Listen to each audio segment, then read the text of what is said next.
afternoon appeared ready, so let's begin our service. If you wish to follow along with this service, you can scan the QR code on the screen or go to riverofgrassuu.org/2024-OOS, small letters, to find the order of service there. We will begin our worship with this prelude. Draw the Circle Wide, with music by Mark A. Miller and lyrics by Gordon Light. River of Grass Choir is performing.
Unitarian Universalist congregation, both here in person and love streamed on Zoom and Facebook, live. We celebrate all the ways we find ourselves together in our beloved community, in body and spirit, as we go and grow and flow the river way. I'm Diane Diaz, and my pronouns are she and her. You here in this room, we welcome you. we welcome you. You on Zoom or Facebook Live, we welcome you. However you made your way among us this morning, we welcome you. Let us pause together to enter into this time together as we connect again with one another, with the holy by any name, and the light of love within us all. While we remain mindful that not everyone can breathe easy, nor find it easy to breathe, let us pause here in the headlong rush of our lives to breathe into our time together.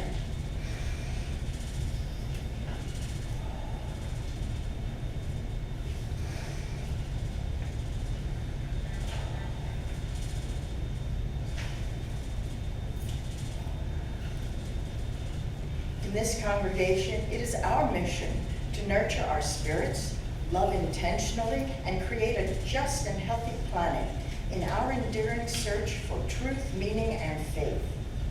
What we share here is not an unchanging dogma, but an affirmation that we are called to be agents of love and justice, and to build a world where everyone is cherished for who they are. Good morning. I'm Jens-Rochow, and my pronouns are he and him. Before our call to worship, I ask that the congregants that are on the left, those who cannot see me, and I can't see them, yep, there's a couple there, will you please move so we can see each other? I am sitting because I can no longer stand comfortably in the pulpit to answer the unasked question about why this is so. I had polio when I was 8 years old, and I spent most of the third grade in hospitals and convalescent homes. However, I did recover enough to lead a regular life, although I couldn't run very fast. Now, about 10 years ago, I started to experience post-polio. I started to get weaker, and this is like most polio survivors. This happens to us as we get older.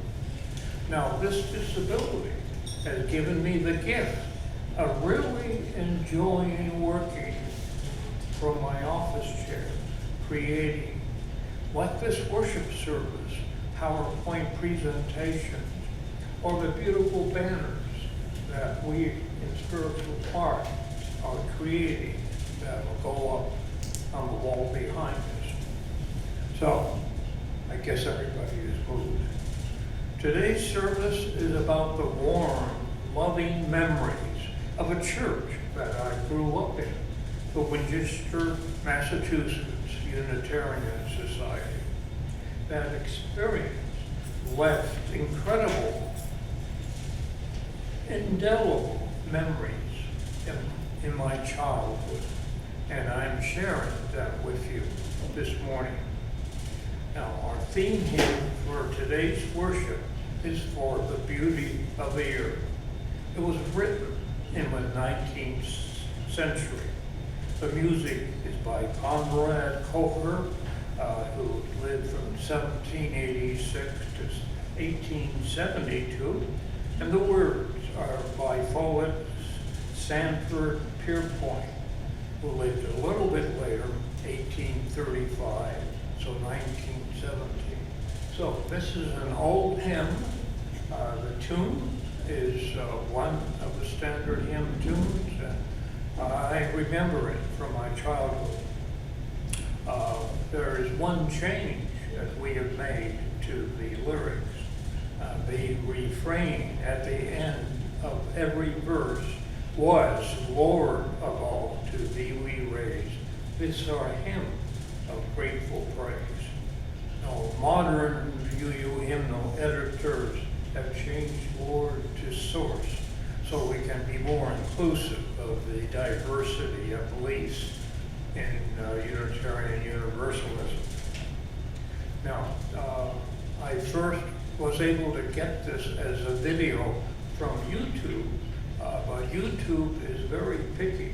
I even subscribed to it, and I could download the video and put it on my computer, but I wasn't able to embed it in the PowerPoint and make it so that it was available. So we're going to be singing a cappella this morning, and Theo is going to lead us.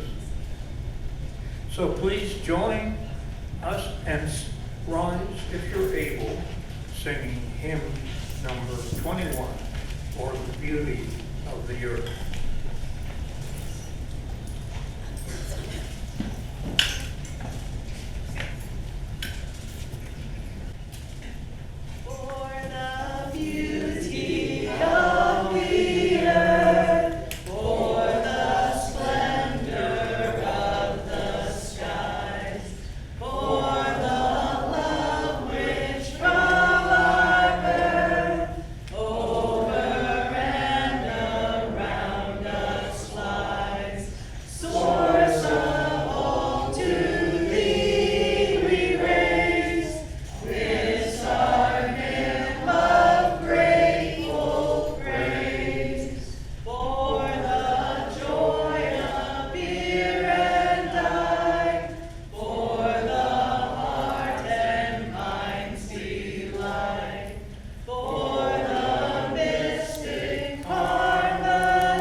Call to worship this morning is Human Ties, a prayer by the Reverend Robert A. Storr. It is in his book, Prayer Thoughts. He was the minister of the Winchester Unitarian Society that I grew up in. Let us now think of human ties, of people known and unknown to us, all people we love, and people we should like. Help us to especially realize that no sorrow or joy touches another's life, but that we are affected. As we are willing at all times to share the happiness of others, so may we be willing to feel with them in their moments of unhappiness.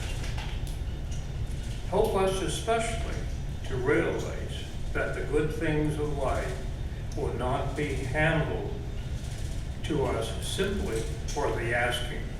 Neither will the things that are wrong be removed because we wish it. Help us to sense the need for resolution, for a sacrificial spirit, and for the deed. Rouse in us as we face our duties, a challenge to live more comfortably than we do. Help us to enter into good endeavors. Grant us courage to speak the truth that is in us. Let us not be so anxious for peace that we dull our sensitivity to wrong.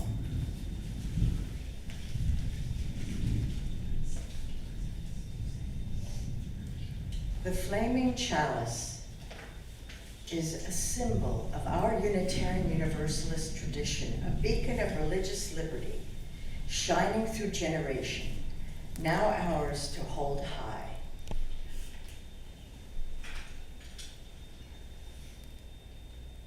We light our chalice together this morning with this short chalice lighting, number 449 by Albert Philander. We hallow this time together by kindling this land of our heritage. In the light of love, let us renew our covenant as we say together, love is the spirit of this congregation, and Service is this law. This is our great covenant, to dwell together in peace, to seek the truth in love, and to help one another. And in Spanish, el amor es el espíritu de esta congregación y el servicio su ley principal. Esta es nuestra gran promesa, vivir juntos en paz, buscar la verdad a través del amor y ayudarnos mutuamente. This morning we open our hearts with delight as we sing, we're singing Spirit of Life, number 1, 2, 3. Words and music by Carolyn McDade. Please rise as you are able, singing hymn 1, 2, 3, Spirit of Life.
In our community each week, we share pieces of our lives. We take a moment to share our joys and sorrows and gratitudes.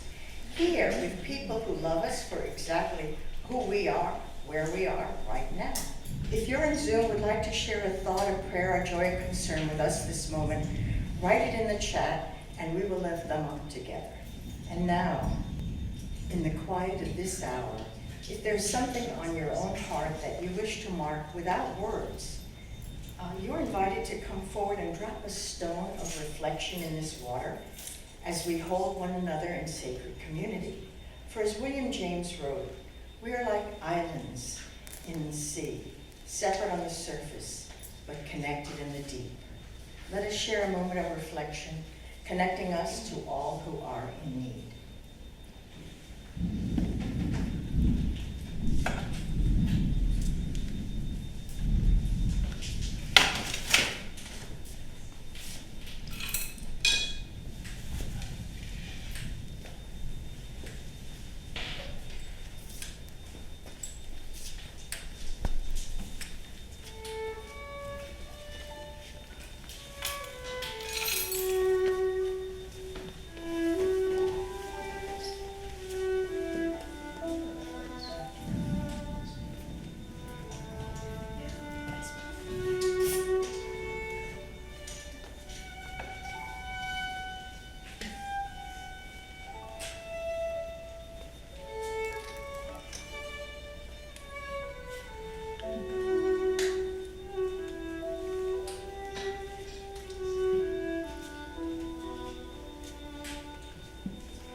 We lift these things, spoken and unspoken, written and unwritten, asking that our hearts be seen, even as we become seers of hearts, that we may serve one another and those beyond our walls with love and thankfulness today and every day. Amen, amen, amen. Aho, ashe, namaste, blessed be, and so it is.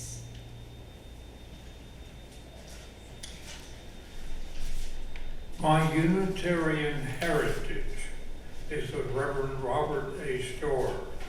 He was a creative spiritual leader with a ministry grounded in the arts.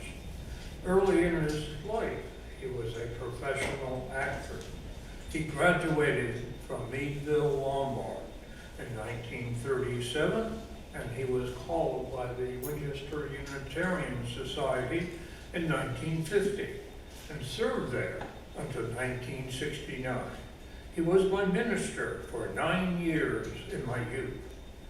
He taught the high school Sunday school class, so I was closely involved with him for 4 years, almost every week for an hour. Now, early in his ministry, he revived a community theater group, the Niskayuna Players. They rehearsed and performed in Metcalf Hall, in the church, and down in the basement.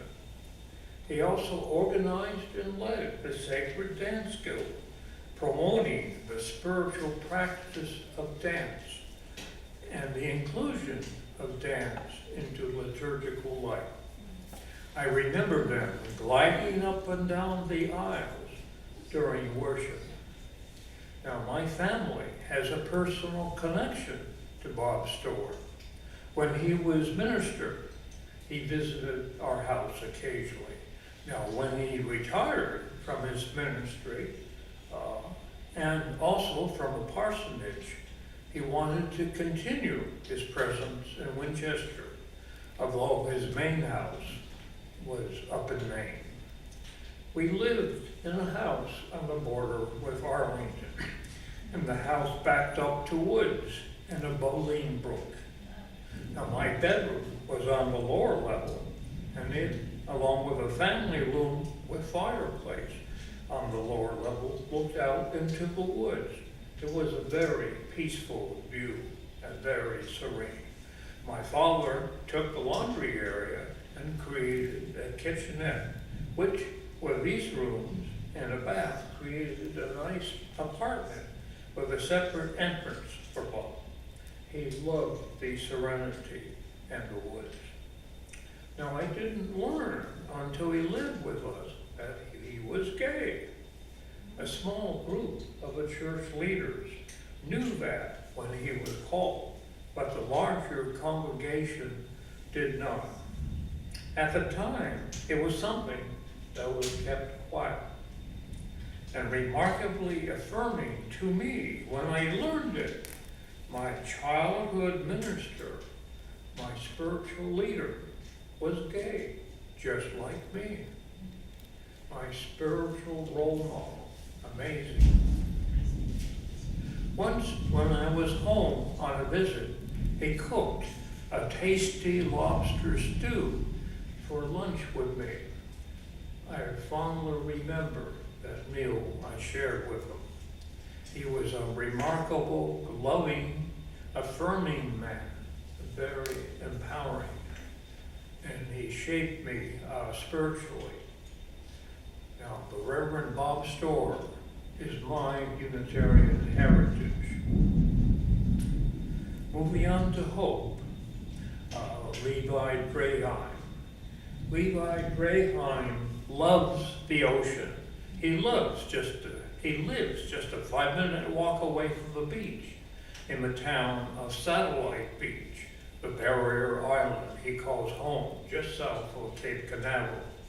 The Draheims are a family of grassroots environmentalists who attend the Unitarian Universalist Church of Brevard in West Melbourne. At 7 years old, he joined the landmark climate case, Juliana versus U.S. He is the youngest of 21 defendants, 21 under 21. Juliana was first filed in U.S. District Court in 2015 by the Oregon-based nonprofit Our Children's Trust. The Juliana youthful defendants are suing the U.S. government over its failure to combat climate change. That failure has adversely affected the plaintiffs. Juliana asserts that by promoting the use of fossil fuels and failing to do enough to stop climate change, the government has violated the younger generation's constitutional rights to life, liberty, and the pursuit of happiness. Our youth have no say in the government's decisions that will and are most certainly negatively impacting their future, the right to a healthy environment. Now, Juliana asserts that the U.S. government has known about climate change for 60 years. Our Children's Trust has filed climate action lawsuits on behalf of clients under 21 in all 50 states. But in court filings, the government contends that the suit is an action that seeks wholesale changes in federal government policy based on utterly unprecedented legal theories. Amazing how they wiggle out of it. In the past 9 years, Juliana has never gone to trial. The government has always been able to delay it. Now, last April, on the Sunday just before Earth Day, the Juliana plaintiffs rallied in front of the White House. Juliana is still in the U.S. legal system. Levi Greyheim is our hope for Unitarian Universalism.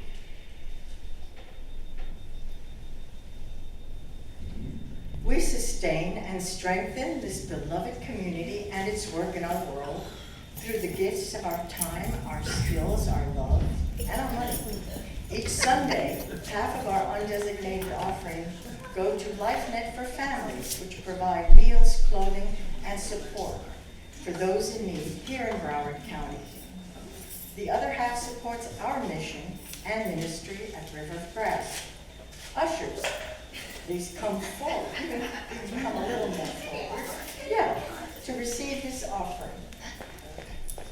You may scan the QR code or text the number on the screen to donate. You can also find several ways to give in the donate page on our website, rivergrassu.org.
Thank you for these generous gifts.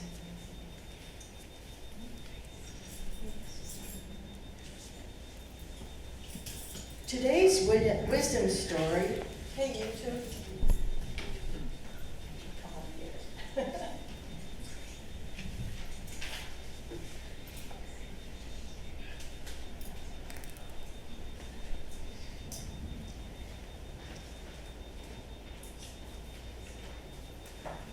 Wherever you want. Two. Oh, there. Oh, even better. Okay. That's great.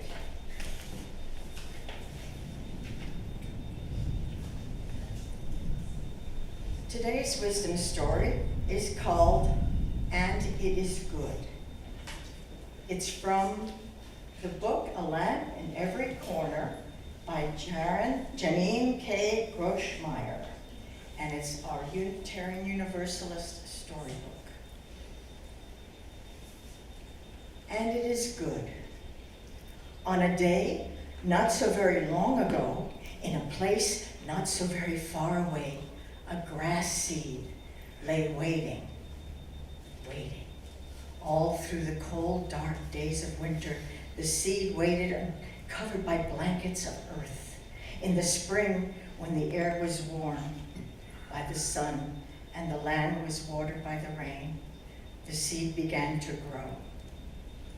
It grew roots deep into the earth. It grew a delicate, pale green shoot up into the air. As the days went by, the shoot grew into a firm stalk which waved in the summer breeze. It grew bright green leaves that opened to the sunshine and then grew darker green leaves as more days went by. It grew and grew and grew until the seed was a tall stem of grass and was ready to make seeds of its own. In the fall, when the nights turned cold and the leaves on the trees flamed red and orange and gold, the grass plant knew it would soon be dying. and so it set free its seeds. They traveled on the wind, above the field and stream and hill. Some of them slowly settled to the ground in a meadow, where they lay waiting, covered by a blanket of earth. And it was good. Now in that place, not so very far away, a small field mouse was looking for food. Winter was coming, and the mouse was hungry. He went here, he went there, sniffing his way through the meadow, ears perked, eyes open, whiskers quivering, careful and cautious. There are many creatures that will eat a mouse. And as he sniffed and nibbled and then sniffed some more, he found a few of those grass seeds that lay covered by a blanket of earth. So he dug them up and ate them. And it was good. Now in that place, not so very far away, a snake was hunting. Winter was coming and she was hungry. She went here and there, gliding through the faded fallen leaves from the trees and tasting the air with flickerings of her forked tongue. She tasted the scent of mouse, followed the scent to the meadow. After a while she found him, so she caught him in her jaws and she ate him. And it was good. Now in the sky, high above that place, very far away, a hawk was searching. Winter was coming, the hawk was hungry. He went here and he went there, soaring on the wind with outstretched wings, looking down to the earth far below. And at the edge of the meadow, he saw the snake gliding through the fallen leaves. So he folded his wings and he plummeted straight down to the ground and he caught that snake in his fiercely curved claws. And he ate her. And it was good. The days went by in that place, not so very far away. The sun no longer warmed the air. Instead, the rain and snow fell. The last of the leaves fell from the trees. The grass froze and died. Winter had come. The hawk soared on outstretched wings, lifted high by the winter winds, hunting, but he was an old hawk. His wings did not beat so strongly as they used to. His eyes did not see so clearly. His hunts did not go well. One day, he plummeted to earth for the last time, and he died. And it was good. The body of the hawk lay on the ground all winter long, covered by snow. When spring came, the sun warmed the air and the rain watered the land. Flies buzzed in the air, ants scurried over the ground. Spring was here, they were hungry. The ants and the flies found the body of the hawk. The flies laid their eggs in it. The eggs hatched into maggots. The days went by and the body of the hawk slowly disappeared. The flesh and feathers eaten by ants and maggots. The bones chewed on by small animals. And whatever was left provided food for bacteria and mold.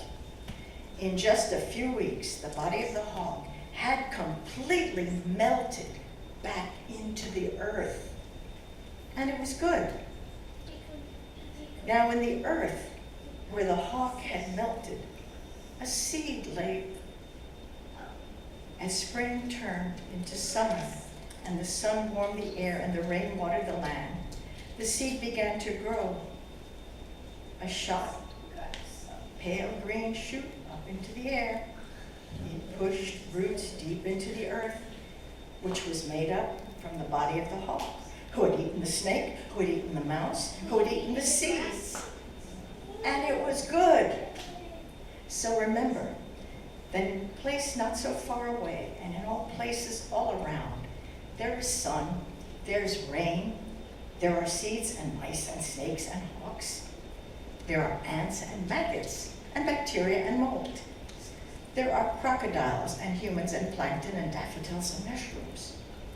They all eat from each other. They all live and they all die. And it is good. And now let us sing you together.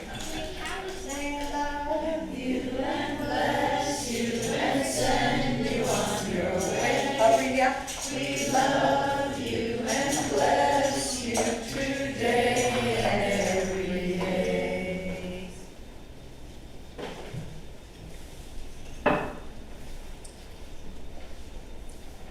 This is my Winchester Unitarian Society heritage. My family moved to Winchester, Massachusetts in February 1948. Now Winchester, if you don't live in that area, is a suburb of Boston. My father and mother chose the Winchester Unitarian Society because it had excellent music during Sunday worship.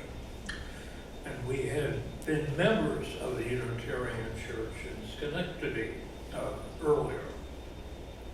The choir, soloists, and Winchester were paid, but tradition, I'm glad to see, continues to this day. The choir sings at every service, and the church had a magnificent organ. Here is another view of a church in the 1950s.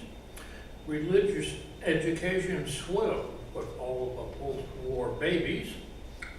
So my father helped to raise money to build the two-story RE wing.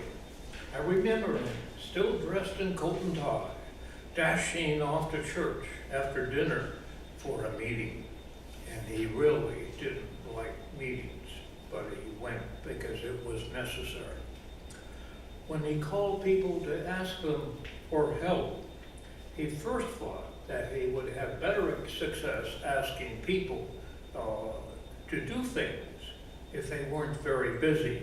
But he soon learned to ask busy people, which is still true today, for they were, and still are, much more likely to volunteer when you ask them. So folks, ask busy people here at River of Grass. This is how the church looks today. I have many fond, loving memories of the Winchester Unitarian Society.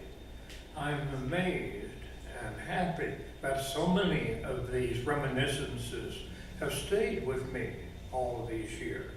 I look back with fondness and gratitude at these recollections. Now here is a current Sunday service in the sanctuary. Now the building is a Gothic stone building in the shape of a cross, like cathedrals in Europe, with stained glass windows and an organ. Now the Winchester Unitarian Society is my spiritual core. I have recollections of my Cub Scout pack meeting in the basement in Metcalf Hall. I felt connected. Hey, my fellow Cub Scouts were meeting in my church. Wow.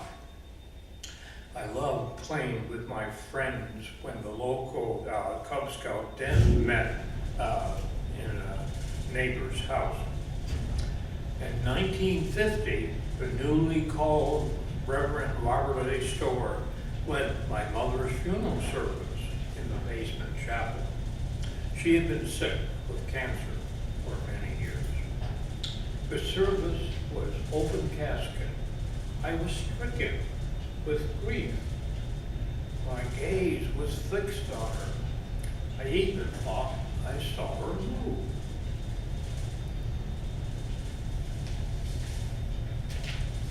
Here is the sanctuary at night. During Sunday service, Reverend Storer would read from the Bible during the beginning of the service from the lectern on the right. And he would then step up into the pulpit on the left for his sermon. And then the lights would dim so we could rest our eyes. Sometimes I would drift off during his sermon, not really. was only a kid. Now, there was a table up on the chancel, just as there is today. But back when I was there, 60 years ago, it had a shiny brass cross on it, 2 feet high, and with the initials IHS in the center. Jesus Hominum Salvator, or Jesus, Savior of Men. Now, it wasn't until the 1980s that the cross was removed and the ceramic chalice was substituted. I learned that we were Christians with a small c. We believed in Jesus and his teachings, but not the parts that came with Christian with a big C. Each Sunday we would recite our statement of faith, and I still remember most of this to this day. We believe in the fatherhood of God, the brotherhood of man, the leadership of Jesus, salvation by character, the progress of mankind, onward and upward forever. It wasn't until about 20 years later that a less theist statement was substituted. Love is the doctrine of his church, the quest for truth, its sacrament, and service is its prayer. To dwell together in peace, to seek knowledge in freedom, to serve mankind in fellowship, to the end that all souls shall grow into harmony with the divine. Obviously, our current covenant is derived from that. Now, we would recite the Lord's Prayer every Sunday in church. Now, this prayer is still impregnated in my memory today, and it's also because, believe it or not, in elementary school, we would recite the Lord's Prayer every day. This slide is a view of the chancel of a church today. The current minister, the Reverend Heather Janus, is on the right.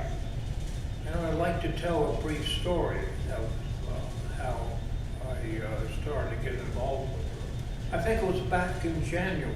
I was sick, so I stayed home from our worship, went to our Zoom, then at the end, I just happened to go to the Winchester Unitarian Society website, and they were having a snow day. We don't have them, I wish we did. So they were having online Zoom worship, and I got in on the end of it because theirs starts at 11. And I was one of a small group of people left at the end chatting, and I introduced myself. And I said, I'm a sleeper here. You guys don't know me, but I grew up in the Winchester Unitarian Society 60, 65 years, 70 years ago. So we chatted for a while. I shared some of my warm, loving memories. And so I struck up an email conversation with Reverend Heather. And she sent me 3 books. The history, a book of thoughts from different ministers, and also the book of writing from Reverend Bob Storr, Prayer Thoughts. Now, going back, I remember the choir and soloists singing the Hallelujah chorus from Handel's Messiah, with the magnificent organ played by the music director, Mary Rand Witham. I remember her white head peeking above the choir screen, bobbing up and down to the music as she directed the choir as she played. And there was a beautiful carillon in the tower, bells that could be played from the keyboard of the organ. Now I can still picture the sanctuary with its arched wooden beam ceiling, a cross-shaped floor plan, the wooden pews, and the Gothic arched stained glass windows. Here are 2 views of the stained glass windows. This first one is love, and the second is the charity of Dorcas. The book of Acts describes her as an early disciple of Jesus. Yes, a female disciple sounds quite unusual. Now, Acts describes her as being known for her good works and acts of mercy. Now, a few years ago, I visited this church with my brother and sister. Amazingly, the church, this building, had hardly changed at all in 70 years, 75 years. That's incredible. Now, I have many long-lasting fond memories, obviously. I remember the motion choir that Reverend Storr founded, flowing gracefully up and down the aisles to music during the worship, and how the rear of the sanctuary would be opened up for Easter and Christmas services, because some people only came to church twice a year. I think some of us still do that. This section of a sanctuary did not have pews, so it could be used for fellowship events. I remember that men always wore coats and ties to church. When I went back to church in 1990, after being away for 30 years, I wore a coat and tie. When I entered the Fort Lauderdale UU church, I soon realized that I was horribly overdressed. But I still felt very quite at home at what we call UUCFL. For the spiritual basis of a church had changed in a similar, almost identical way that my spirituality had changed. Now, Winchester Unitarian Society, to get back to that, had its quirks. I remember having to go down the stairs to go to the men's room. And that is still true today. The men's room is downstairs. Now, they had fairly recently installed a handicap bathroom upstairs. And another quirk was that, along with all of the other Protestant churches in Winchester, all of the churches, including Winchester, shut down for the summer. It seems that almost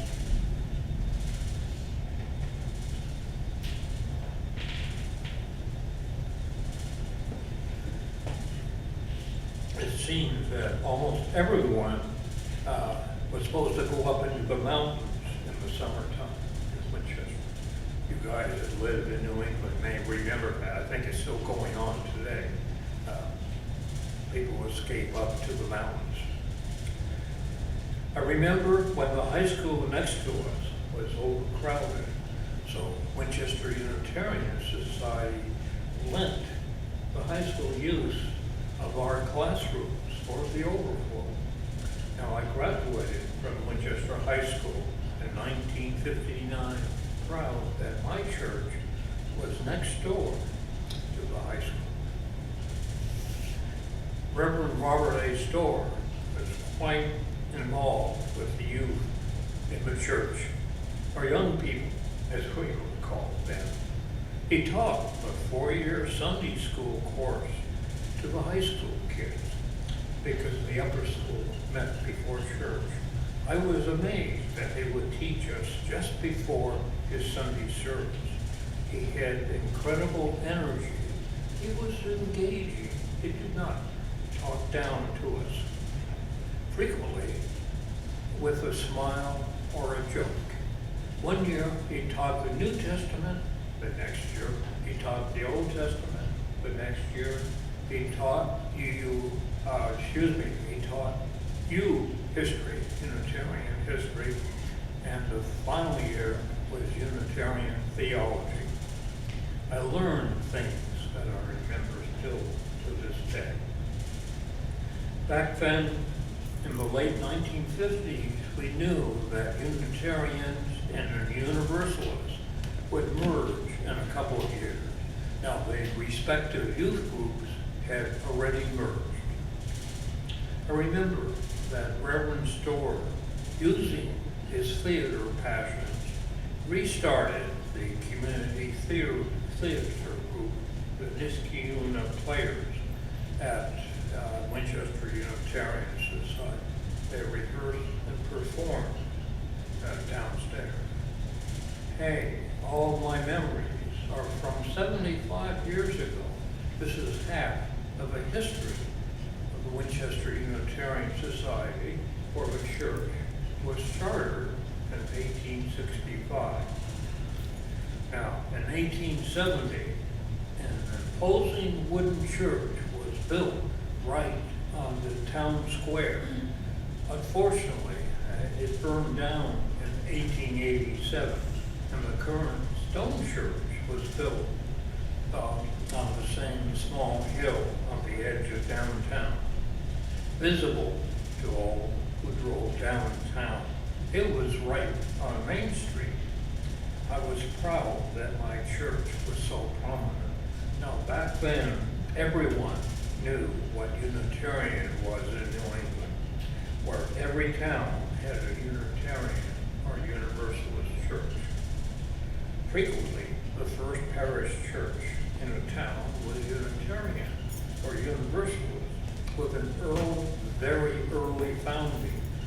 Now, the first parish church in Cambridge, Unitarian Universalist, right on Harvard Square, where my sister is a member right now, was founded in 1665.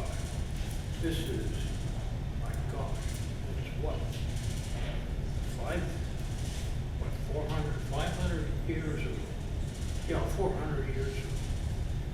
Incredible. And look at this drone view of a church today.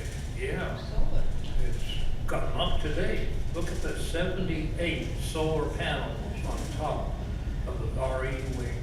This is over 20 kilowatts of power from the sun.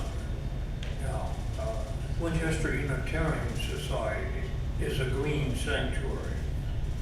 Also note the slate roof in the shape of a cross. This is where the sanctuary is. The building on the lower part of the slide is Winchester High School, where I graduated from. Now, unfortunately, when I left Winchester to go away to college, I left my church behind me for a while. However, 30 years later, 1990, I was in a personal crisis since I had suddenly lost my partner of 25 years. So I returned to the church of my youth for help and community and love. Now, I found a loving group of UU people in the Fort Lauderdale church. They accepted me, loved me, and nurtured me, empowering me to reach higher and to grow spiritually. I'm very thankful to them, and especially thankful to all of you here for doing that. Now, I've been quite involved ever since I went back. Now, I cherish my memories of the Winchester Unitarian Society. They've been my spiritual core all of my life.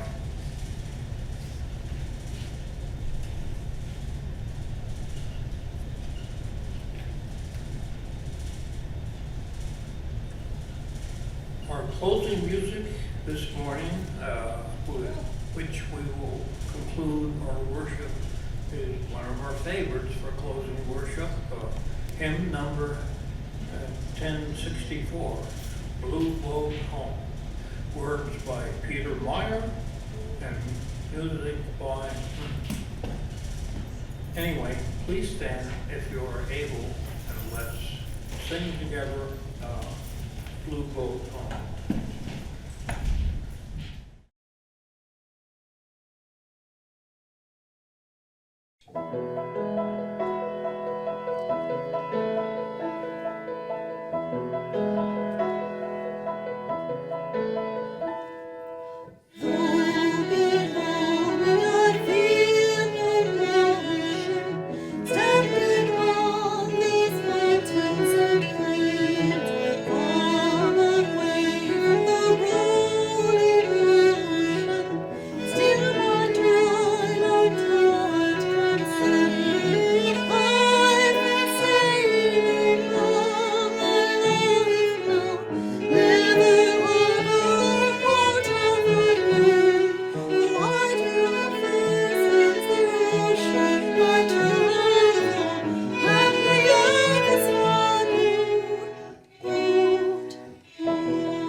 River of Grass, we offer many ways to live our Unitarian Universalist faith in action.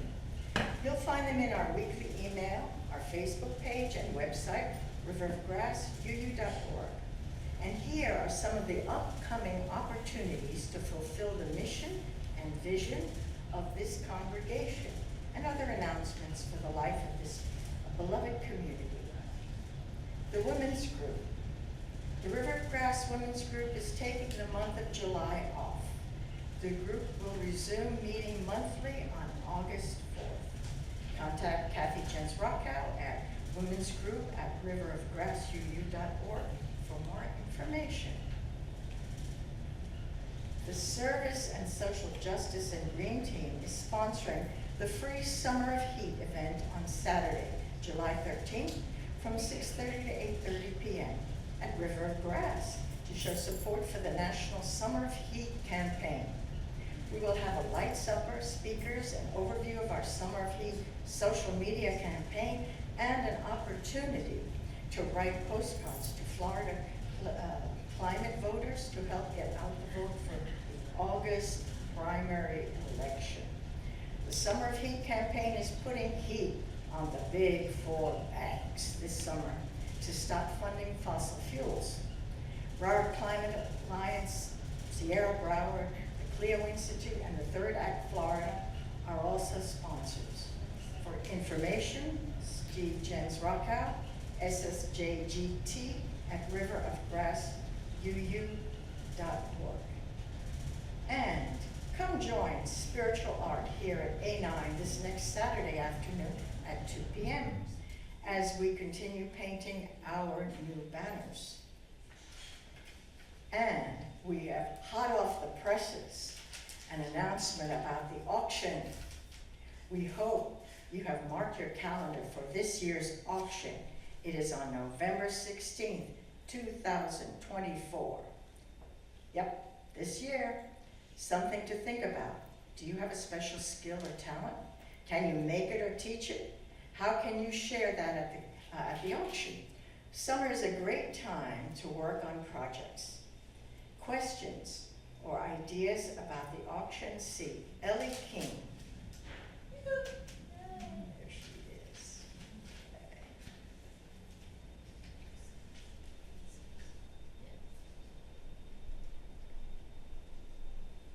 And final announcement, come join Spiritual Art right here in A9. It's coming Saturday afternoon at 2 p.m. As we continue painting our banners. And if you don't know how to paint, I think all of you do, I'll come and I'll teach you. We have materials, brushes, and canvas.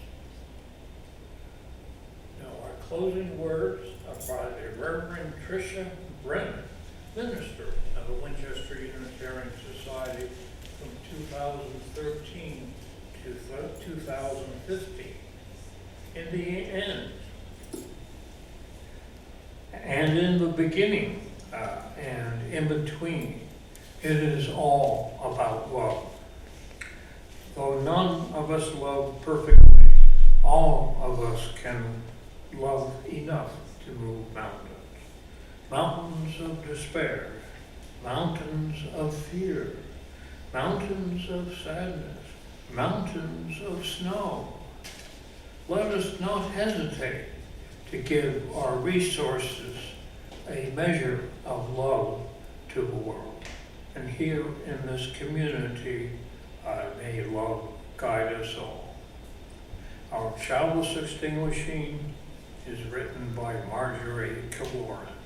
We extinguish this chalice flame, daring to carry forward this version of this free faith, that freedom, reason, and justice will one day prevail across this nation and across our earth. As our chalice is extinguished, let its light live on in the minds and hearts and souls of each and every one of you. Carry that flame with you as you leave this place and share it with those that you know, and most especially with those you have yet to meet.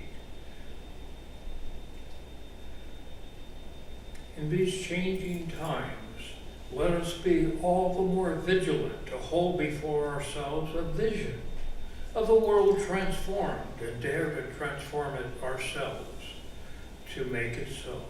Until we meet again, shine on!